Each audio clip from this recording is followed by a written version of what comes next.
¿Estamos listos con la transmisión? Sí. Ok. Hoy vamos a terminar el estudio del capítulo 4. Corresponde estudiar de los versos 7 al 11. Vamos a leerlos entonces. Apocalipsis 4, versos 8 a 11, más bien, el 7 ya lo habíamos visto. Versos del 8 al 11.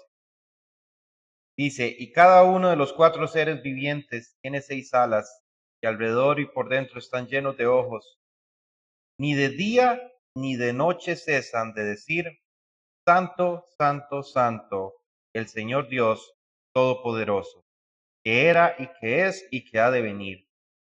Cada vez que los seres vivientes dan gloria, honra y alabanza al que está sentado en el trono y al que vive por los siglos de los siglos, los 24 ancianos se postran delante del que está sentado en el trono y adoran al que vive por los siglos de los siglos, y echan sus coronas delante del trono diciendo, digno eres tú, oh Señor, y Dios nuestro, de recibir la gloria, la honra y el poder, porque tú has creado todas las cosas, por tu voluntad tienen, y por tu voluntad tienen ser, fueron creadas. Amén.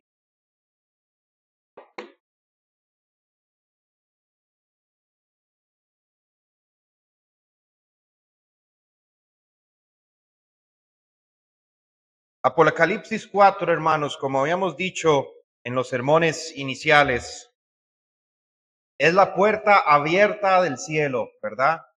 Es esa imagen del cielo, del trono de Dios, de la sala del trono de Dios.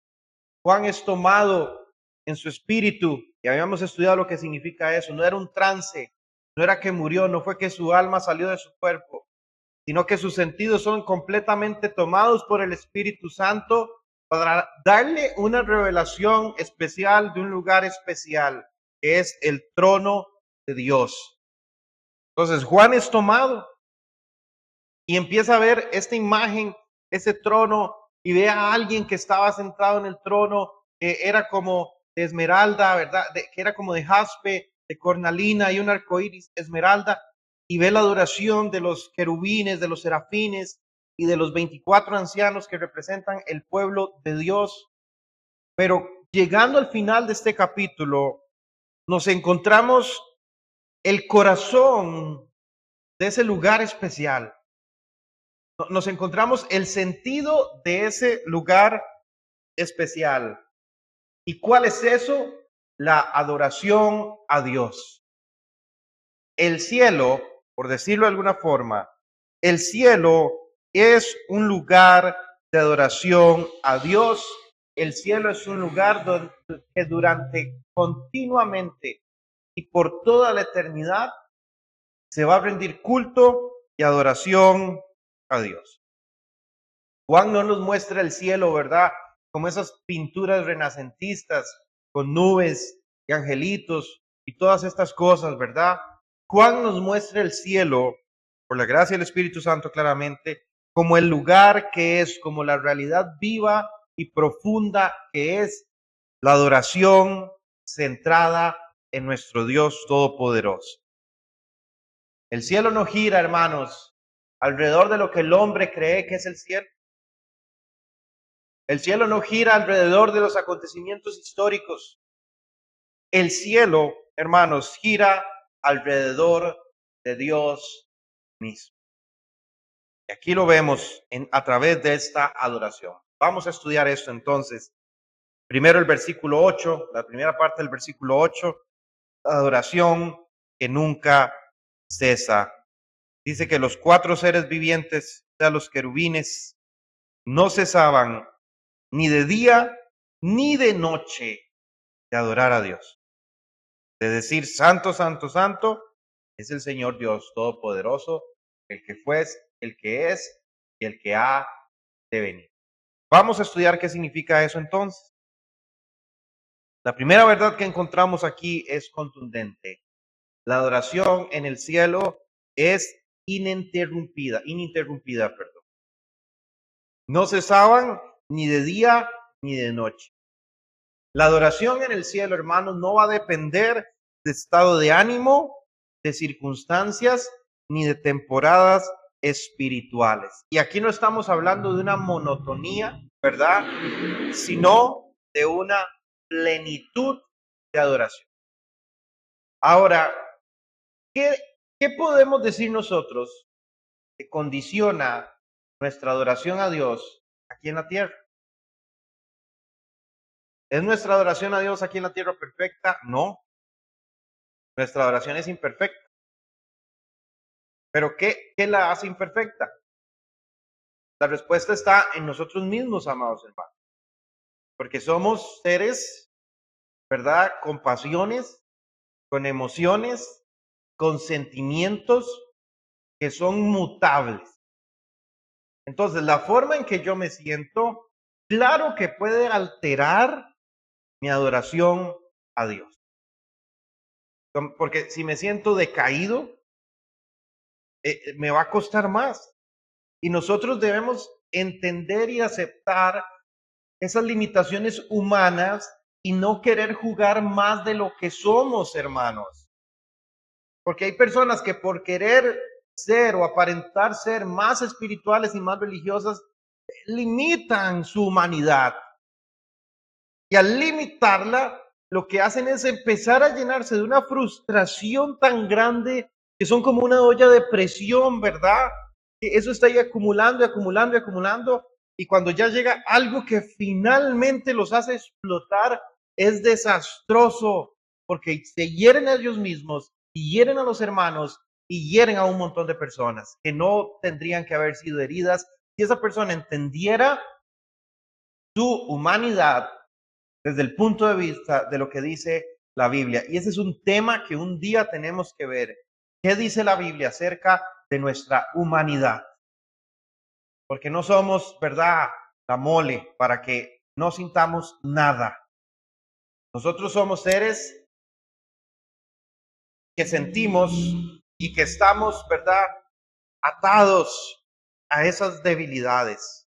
Incluso el mismo Cristo, Dios hecho carne, estuvo también bajo las mismas condiciones de la humanidad, porque Él fue completamente humano. Lenin, ¿me traes el fresco, por favor? ¿Me haces el favor? Está ahí. Gracias, hermano. Entonces nosotros debemos entender eso y debemos de tener esta contraposición de lo que es la adoración en el cielo, que es de día y de noche. ¿Por qué? Porque ahí no media la debilidad del cuerpo. Y lo vemos en la... Gracias, hermano. Por ahí. Y lo vemos en la Biblia. Lo vemos en la Biblia con grandes hombres de Dios que decayeron, que también pasaron por momentos de depresión, por momentos de pecado, por momentos de donde fueron juzgados, donde fueron rechazados, donde fueron perseguidos y no pudieron adorar a Dios de la misma forma en que sí lo hicieron en otra situación. Pero en el cielo encontramos esa realidad, que la adoración es de día y de noche, de día y de noche, sin parar y sin cesar. Esto significa una plenitud que es en la presencia infinita de Dios, que da las fuerzas para que nunca se agote, porque Dios nunca deja de ser digno. Por eso los serafines adoran todo el tiempo, porque el Señor nunca cambia en su forma.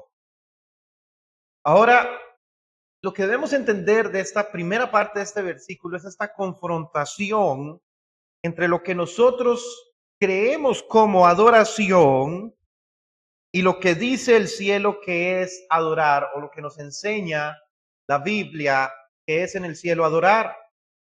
Porque está muy aferrado en nuestra mente que adorar significa cantar un par de canciones los domingos, ¿verdad? Y tal vez aplaudir, tal vez levantar las manos, cantar, y ya eso fue mi adoración para Dios. Eso es quedarse muy corto, hermanos. Porque la palabra dice en Romanos 12:1 que nosotros debemos presentar nuestro cuerpo como sacrificio vivo a Dios, porque ese es el culto que a Dios le agrada, o sea, esa es la adoración que a Dios le agrada. cada día que yo despierto y decido vivir y pongo mi esfuerzo y mi empeño en vivir por los mandamientos de Dios, estoy adorando a Dios, con música o sin música. Como hablábamos al inicio del culto, cuando yo me siento a escuchar y a poner atención y a ser confrontado por la palabra de Dios y lo recibo con humildad, estoy adorando a Dios. Y cuando también canto canciones que implican emociones y sentimientos dirigidos de la forma correcta, también estoy adorando a Dios. Entonces, lo que nosotros entendemos por adoración tiene que cambiar, porque adoración es nuestra forma de vivir para Dios. Esa es la verdadera adoración, esa es la verdadera ofrenda para Dios. Cuando venimos a la iglesia, practicamos una adoración pública y comunitaria, porque somos todos cantando, somos todos orando, somos todos poniendo atención a la palabra, pero mañana en la mañana yo sigo adorando a Dios o desagradándolo con mi forma de vivir, con mi forma de conducirme en este mundo. Ahora, dentro de ese gran aspecto de la adoración, encontramos la parte que es la música, que eso es un tema muy amplio, porque con la ayuda de la escritura podemos definir qué tipo o qué debemos buscar en la música que se le canta a Dios, porque a Dios no se le puede cantar cualquier tipo de música. Durante mucho tiempo, ¿verdad? Muchos cristianos creyeron que existían dos tipos de música: la música cristiana y la música mundana. Entonces, música mundana era todo lo que no era supuestamente cristiano, ¿verdad? Y de esa apreciación llegamos a una conclusión: música mundana es mala, música cristiana es buena. Entonces, si la canta Julana, Julano y Julano, es buena, porque está dentro del espectro de lo cristiano. Y si la canta Julano, Julano, Julana, es mala, porque es del mundo. Ahora, ¿qué es lo que pasa, hermanos? La música, como muchas otras cosas, no es ni mundana ni cristiana en sí misma, porque la música es la composición de notas, letras y melodías. Eso no es ni cristiano ni mundano. La música es una de las tantas facultades y habilidades que Dios le dio al ser humano, ¿verdad? Es una ciencia, un conocimiento que Dios le dio al hombre para que el hombre se deleitara, y es parte de la creación. Ahora, Dios dice en la escritura qué tipo de música se le debe de cantar a él. Y dice la palabra que son salmos, himnos y cánticos espirituales. Entonces, ¿qué debemos buscar con la música que se le canta a Dios en la comunidad de la iglesia? No que tenga un ritmo, no que sea de un género, no que sea de una denominación, sino que verdaderamente su letra exalte la grandeza de Dios, porque al fin y al cabo eso es lo que están haciendo aquí los serafines. Santo, santo, santo es el Señor, es digno, es grande y todo eso. Entonces vea usted, hermanos, que cuando entendemos eso y analizamos mucha de la música que creemos que es cristiana, nos damos cuenta que sus composiciones son o antropocéntricas, se le cantan al hombre los sentimientos del hombre igual que los artistas seculares, o son directamente heréticas, o sea, cantan cosas que están en contra de la escritura, y artistas que se identifican como cristianos. Por eso, hermanos, todo lo debemos escudriñar, todo lo debemos pesar. Como dice la palabra, pesad los espíritus, porque no todo el que dice hablar de Dios es verdaderamente de Dios. Pero lo que nos concierne aquí, nosotros el domingo aplicamos un tipo de adoración, que es la adoración comunitaria, que es la adoración pública del Señor. Pero toda nuestra vida es adoración a Dios. La adoración es el estado natural del ser humano. Cuando Adán estuvo en el Edén, como lo decíamos el domingo pasado, no sabemos cuánto tiempo estuvo en el Edén como una creación perfecta y santa. Antes y después de administrar el Edén, de plantarlo, de cultivarlo, de cuidarlo, ¿usted qué cree que hacía Adán? ¿Mm? Adán estaba en comunión con Dios adorándolo. Para eso fue creado el hombre. Entonces, la adoración es el estado natural del ser humano. Jonathan Edwards decía, la adoración es la reacción, la respuesta inevitable del alma cuando contempla la gloria infinita de Dios. Entonces, cuando se contempla a Dios en su gloria, y esto puede ser de dos formas. Puede una forma cuando Dios se mostraba, ¿verdad? En el antiguo pacto, en el Antiguo Testamento, y a los que se les mostraba lo adoraban. Pero ahora también cuando yo veo a Dios en la palabra y me encuentro con Él, te adoro, te adoro. Esa es la respuesta natural. Estos seres, estos serafines decían, Santo, Santo, Santo es el Señor Todopoderoso. Y ve aquí se nos da un principio de la adoración, y es que la adoración celestial no es por lo que Dios hace. Yo no adoro a Dios solamente y principalmente, yo no adoro a Dios por lo que Él hace. Ay, Señor, te adoro porque me permitiste tener este carro último modelo del año. Señor, te adoro porque me permites tener esta casa de 3 pisos, Señor. No, yo no adoro a Dios por lo que Él hace. Yo adoro a Dios por lo que Él es. Y vea usted, hermanos, que estos serafines, seres vivientes, no están en el trono de Dios diciendo, bueno, bueno, bueno, o grande, grande, grande, o fiel, fiel, fiel, o misericordioso, misericordioso, misericordioso. ¿Qué están diciendo? Lo que Dios es. Santo, santo, santo. El atributo más exaltado de Dios aquí no es el amor, no es la misericordia, no es el poder, aunque cuando decimos que Dios es santo, todos estos atributos están incluidos en su santidad. Porque Dios es santamente amoroso, santamente misericordioso, santamente poderoso.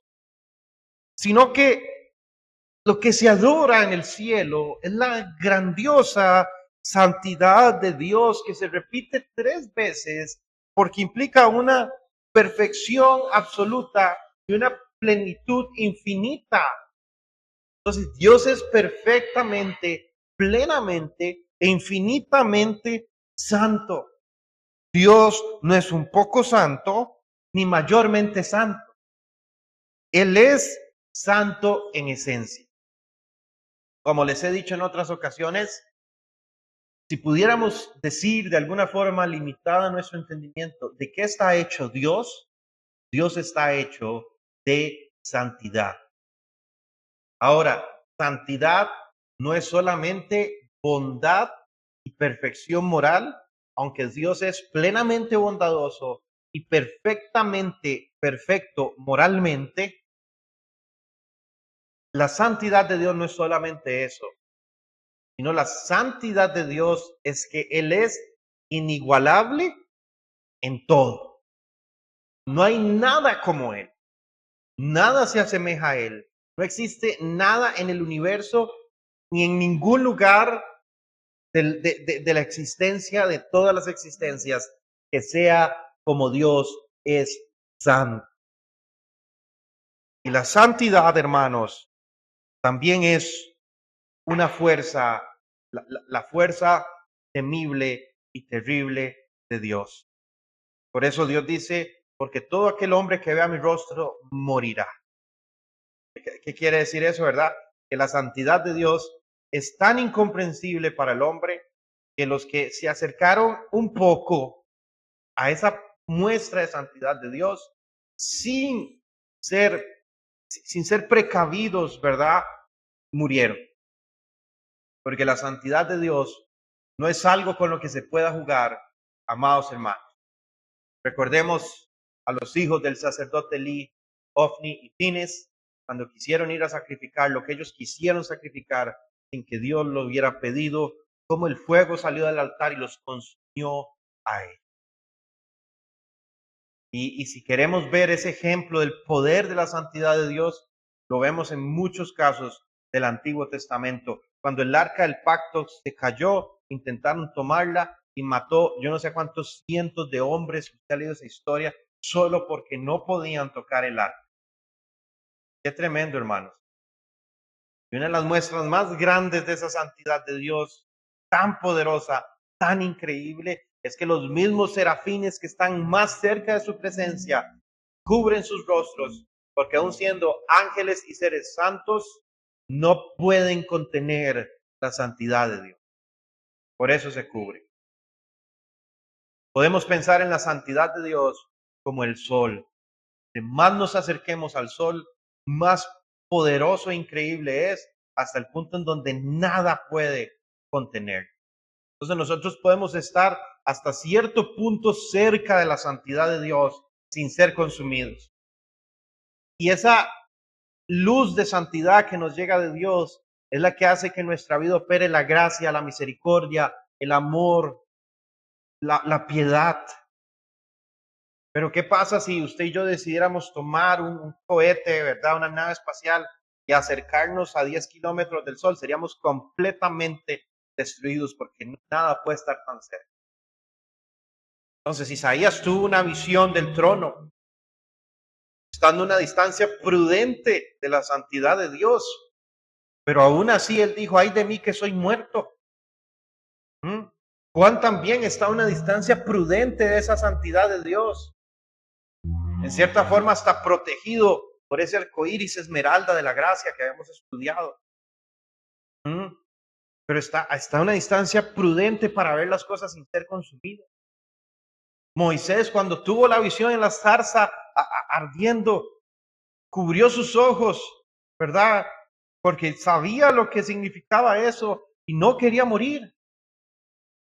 Entonces, hermanos, eso nos sirve para entender lo que es la santidad de Dios. En palabras de Sproul, la santidad de Dios es su otredad. Otredad significa lo que Él es, lo que es algo.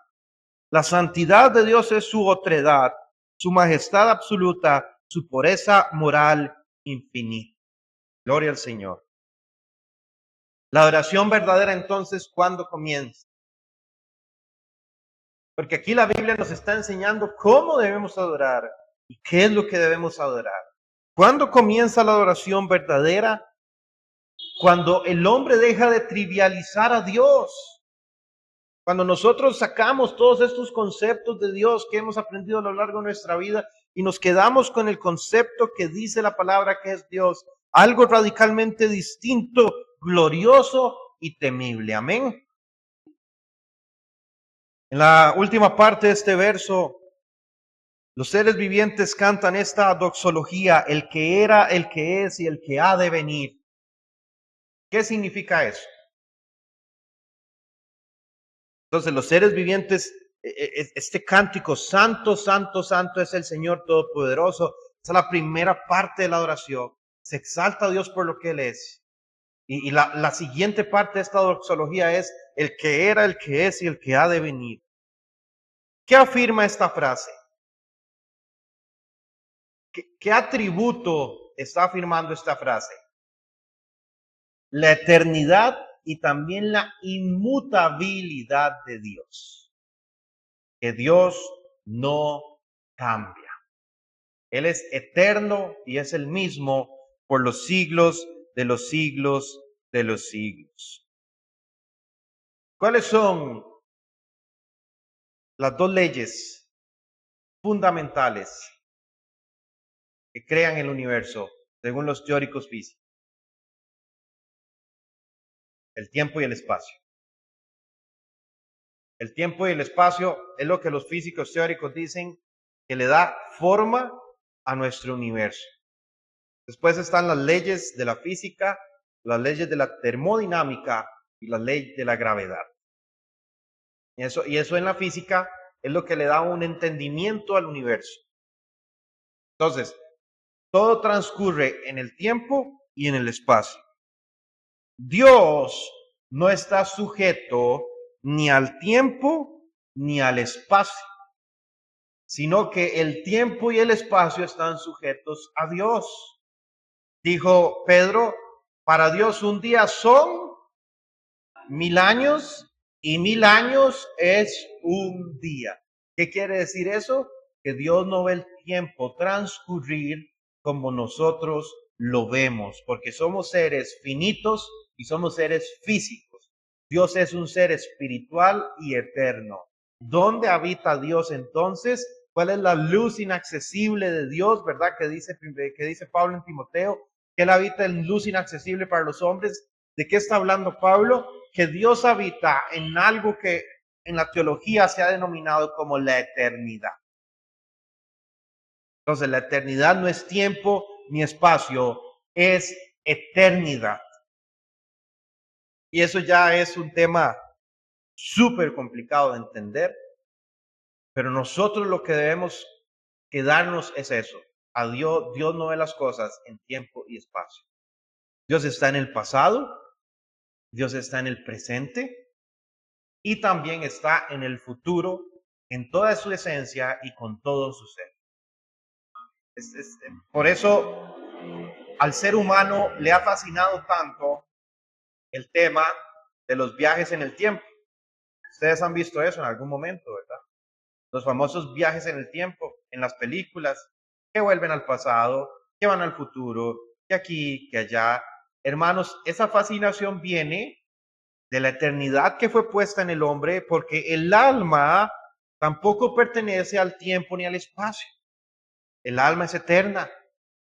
Entonces el hombre tiene esa fascinación por el mismo conocimiento que tiene implícito de Dios en su ser, que Dios es un ser completamente atemporal y completamente fuera de las leyes físicas. Y Dios, en esa eternidad, Dios no varía. Dios es Dios, fue Dios, es Dios y seguirá siendo Dios por los siglos de los siglos. Entonces, Dios era Dios antes de la creación, cuando no había nada. Dios crea todo a través de Jesucristo y Él era Dios antes de eso. Dios es el que gobierna el presente. Dios es el que gobierna el presente. Él quita y pone los reyes de la tierra. Dice que las naciones son como menudo polvo sobre la balanza, como la gota que se derrama del balde de agua, son para Dios las naciones. Ni todos los árboles del Líbano bastarán para rendirle holocausto, dice la palabra en Isaías. Entonces Dios es el que sigue gobernando este mundo. Y Dios es el que va a seguir gobernando y cumplirá todo lo que ha prometido en el futuro.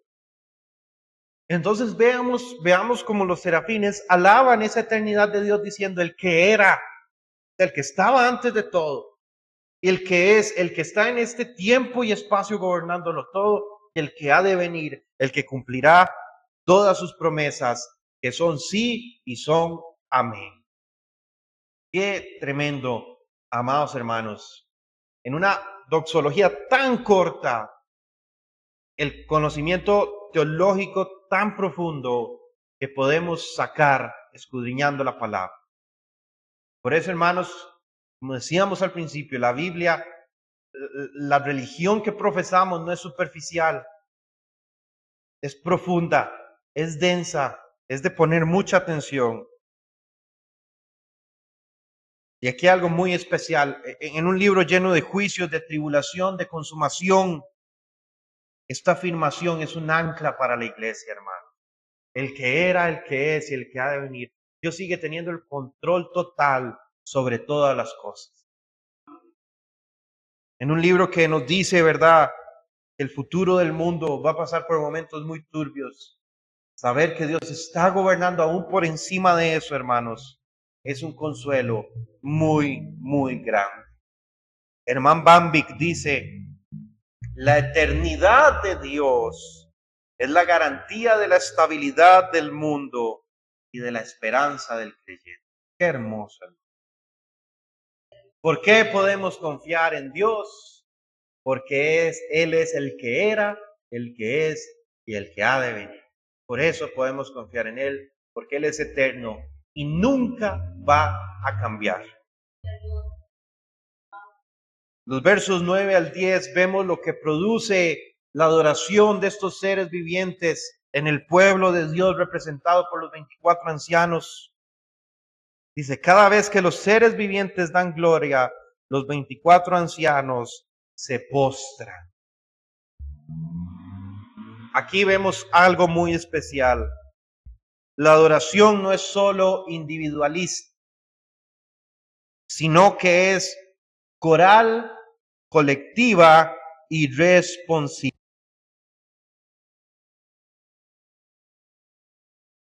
Todos tienen que unirse en adoración. Por eso la iglesia tiene que cantar en grupo. Y tenemos que cantar lo mismo, ¿verdad?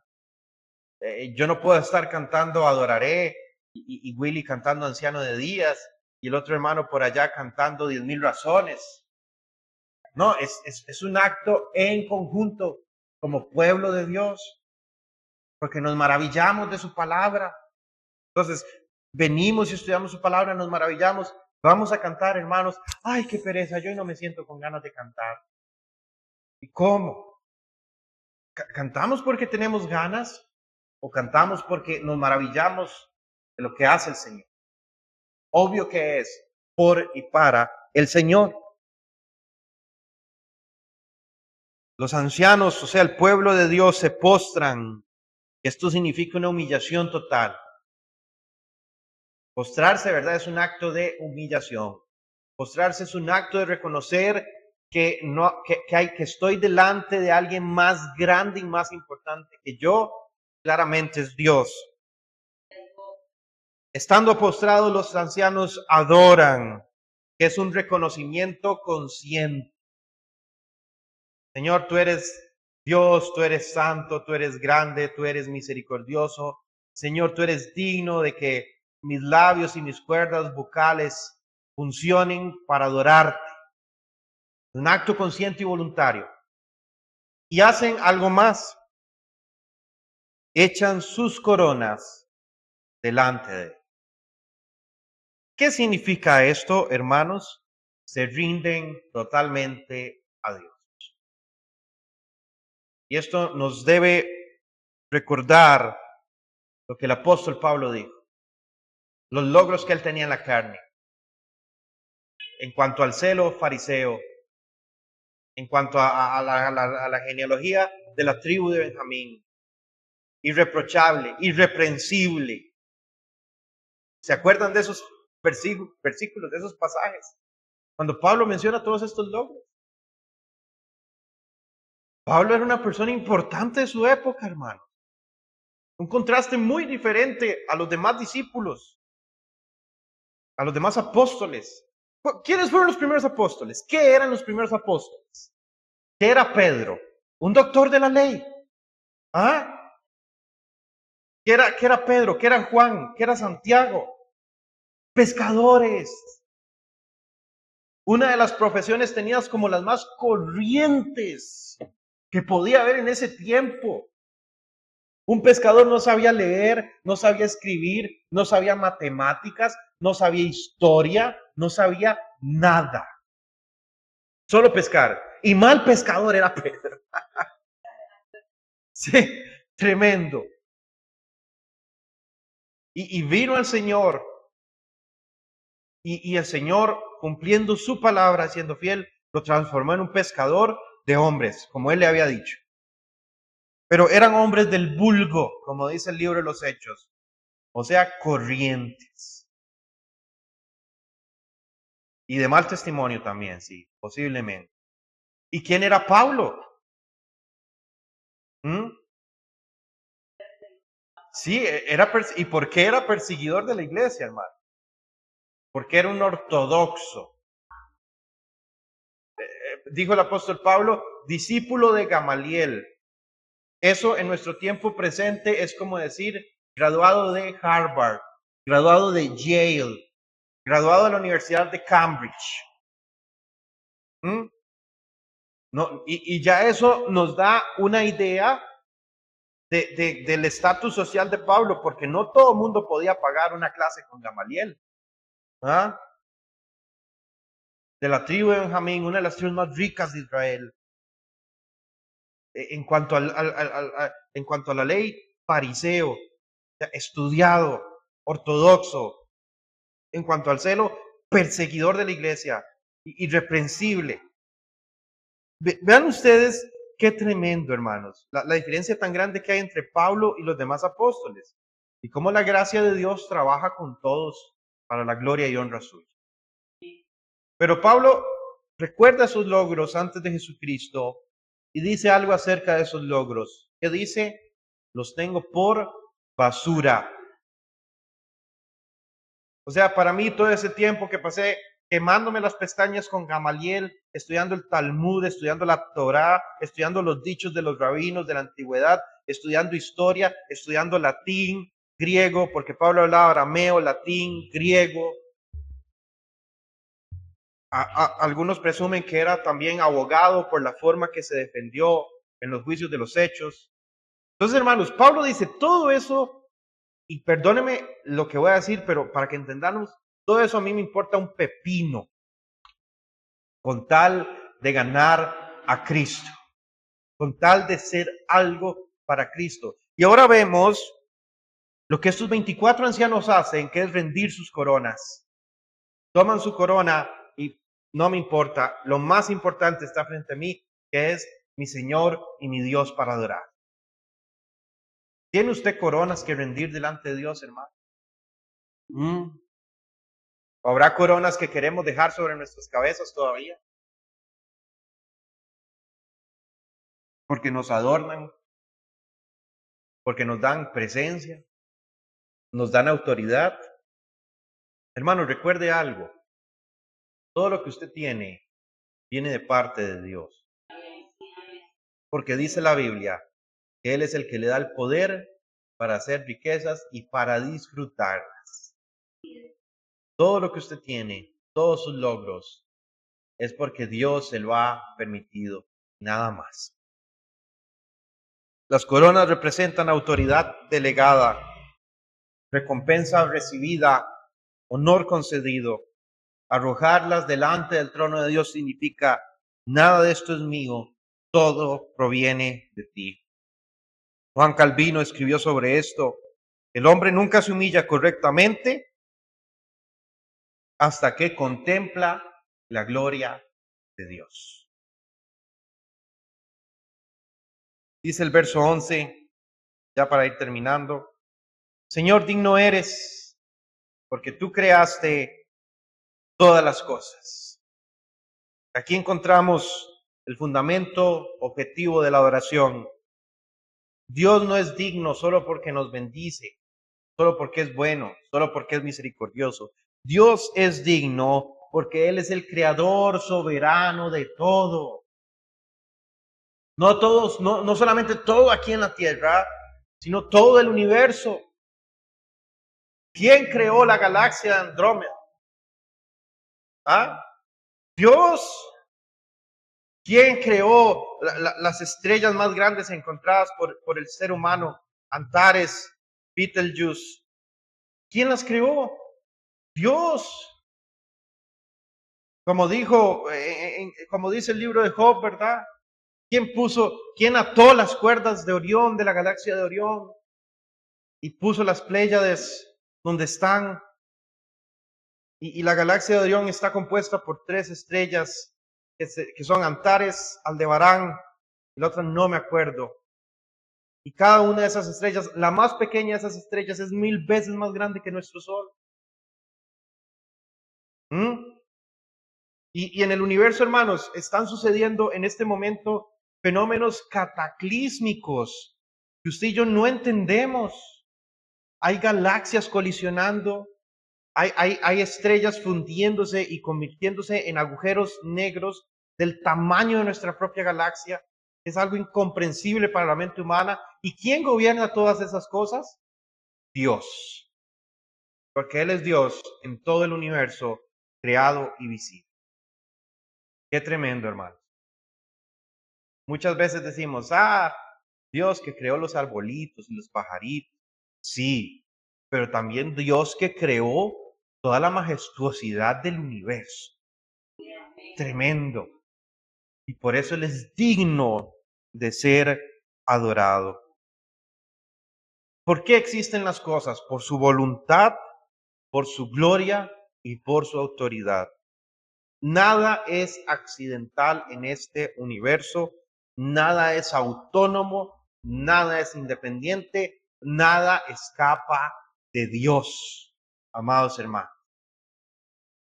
Esto nos recuerda al argumento del ajuste fino del universo, ¿verdad?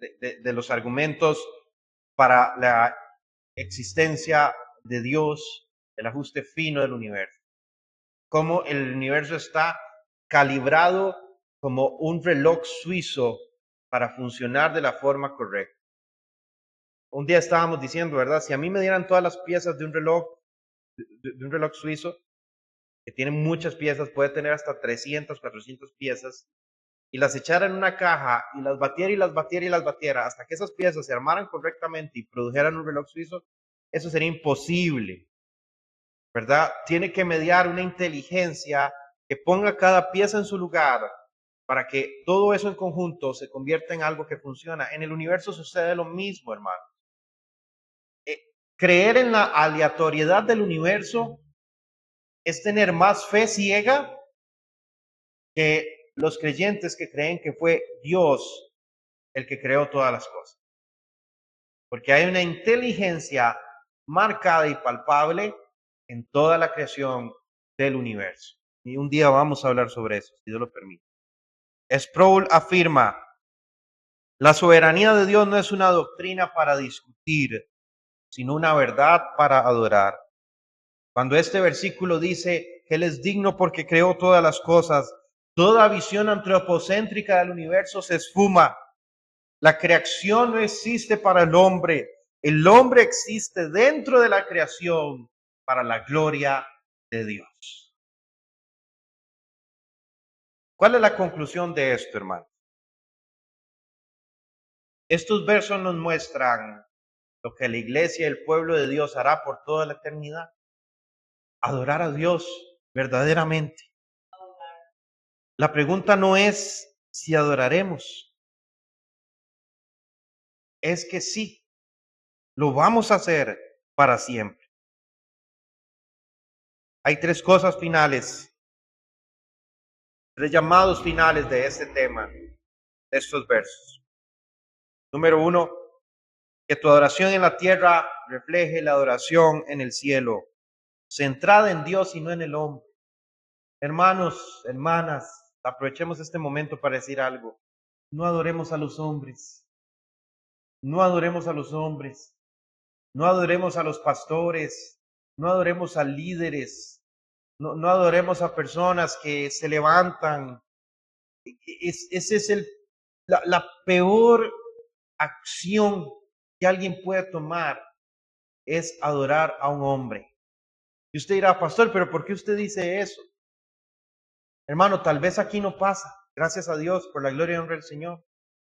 Pero hay lugares en donde el becerro de oro ocupa el púlpito de la iglesia. Y es un pastor, es un profeta, un pseudo profeta o un pseudo apóstol. No adoremos a los hombres, porque los hombres son imperfectos. Adoremos a Dios, que es perfecto y que es nuestro verdadero Señor. Bueno, este tema se presta para mucho, hermanos, pero quedémonos con esto. No adoremos a los hombres. Debemos aprender a postrarnos aquí en la tierra ante Dios, sabiendo lo que eso significa, antes de que nos postremos en la eternidad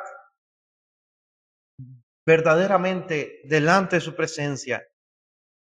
Y número 3, debemos soltar nuestras coronas hoy, porque debemos reconocer de que todo lo que tenemos y todo lo que somos proviene de Él. El cielo no está lleno de ruido, hermano. El cielo está lleno de gloria. No está lleno de demandas humanas. sino de proclamaciones divinas. Y el centro de todo no es un evento, no es una criatura, no es un sistema. El centro de todo es Dios, un Dios santo, eterno y digno. Amén. Gloria a Dios. Con esto cerramos el capítulo 4 y nos correspondería el próximo domingo, si el Señor lo permite, estudiar el capítulo 5, que habla sobre los rollos y el cordero. El capítulo 5 es una continuación de esta visión del trono, hermanos. En el capítulo 5 nos muestra la gloria, el poder y la majestad de Dios en su trono. Pero el capítulo 4, perdón, nos muestra eso. Pero el capítulo 5 nos muestra al Cordero, a Jesucristo, como Dios. Amén. Gloria a Dios. Pongámonos de pie, vamos a orar.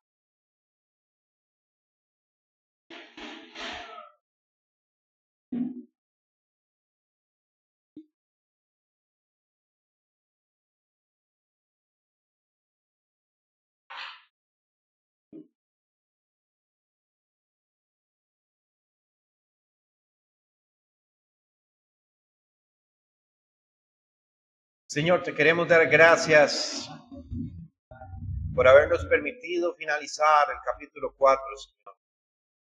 Gracias por todo lo que nos enseñaste, por toda palabra buena tuya, Señor. Señor, queremos atesorar este conocimiento en nuestra mente y corazón para que podamos vivirlo plenamente, Señor. Y para que podamos ponerlo en práctica cuando sea necesario hacerlo, Señor. Señor, con lo que hemos estudiado hoy, haznos entender, Señor. Pon en nuestra mente y corazón que la verdadera oración, Señor, es como en el cielo. Es todo el tiempo, Dios.